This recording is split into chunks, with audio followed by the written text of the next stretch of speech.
బోర్డులు పెట్టుకుని నేను ఈ ఊరు రావడానికి వీల్లేదు అని చెప్పి, అలాగే నేను రైల్లో వస్తానేమో అని చెప్పి విజయవాడ దగ్గర, గుంటూరు దగ్గర క్రైస్తవులతో ర్యాలీలు చేయించాడు. స్టేషన్లో కూడా ర్యాలీలు చేయించాడు. ఎందుకంటే వాళ్ళని ఒక మాయ చేసి అతనిగా నాకు మధ్యన వీళ్ళని ఒక షీల్డ్గా వాడి పబ్బం గడుపుకోవాలని చెప్పి చూస్తున్నాడు.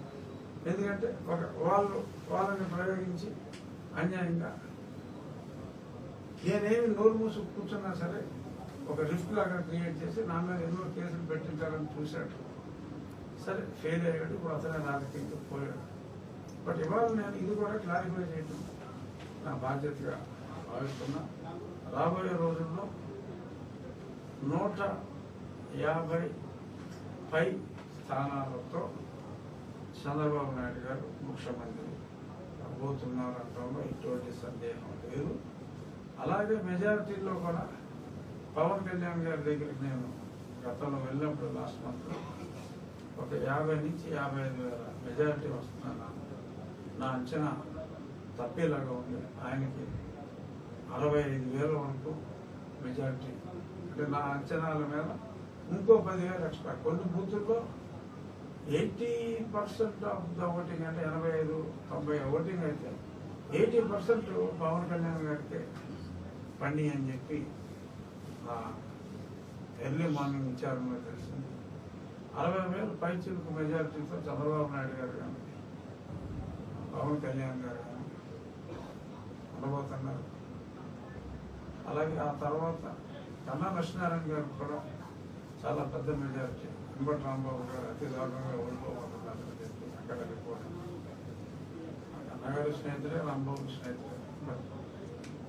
చెప్తున్నాను జనరల్ ఇన్ఫర్మేషన్. ఇది కరెక్టా కాదా అనేది 4వ తారీఖు తెలుస్తుంది అనుకోండి. బట్ ఖచ్చితంగా నిర్ణయం అవుతుంది అనుకుంటున్నాను. అలా ఎంతోమందికి చాలా మెజారిటీలు వస్తాయి. మన జిల్లాలో అసలు వారు పశ్చిమ గోదావరి జిల్లాలో క్లీన్ స్వీప్ వారు వన్ సైడ్, తెలుగుదేశం అధినేత జనసేనాని ఉండబోతున్నారు. సరే, ఇక నా గెలుపు ముందే చెప్పారు. నల్లేరు మీద నడకని ఎన్ని ప్రయత్నాలు చేసినా మరి తెలుగుదేశం మనిషిని అంటూ ఒక ఆయన మరి అందరూ కాళ్ళకి ఒంగి దండాలు పెట్టాయంట. సరే, ఆయన బాడీకి మంచిదే, నష్టం లేదు, ఉంటాయి. అయినా నిన్న ఎక్కడ సింహం తలేదు. సో అది పోటీ కాదు, ఏదో కొంత అబ్స్ట్రక్షన్, కొంత మెజారిటీ తగ్గడానికి అది దోహదం చేసి ఉండొచ్చు. ఆ వ్యక్తే లేకపోతే నా మెజారిటీ కూడా కొంచెం అటు ఇటుగా ఇందాక నేను చెప్పిన దగ్గరలోనే ఉండేది. అయినా నష్టం లేదు. 1 కోటితో నెగ్గిన, 1,00,000 ఓట్లతో నెగ్గిన గెలిపే. బట్ నేను కూడా బ్రహ్మాండమైన మెజారిటీతో ఖచ్చితంగా గెలవబోతున్నాను. అందులో ఎటువంటి, అందుకని ఇంతమంది చెప్పి అసలు నీ సంగతి ఏంటని చెప్పి నన్ను అడుగుతారు నా అభిమానులు. అందుకని చెప్తున్నా, కంఫర్టబుల్గా డీసెంట్ మెజారిటీతో నేను కూడా నెగ్గుతున్నాను. ఎవరో సాక్షి కథనాలు చూసి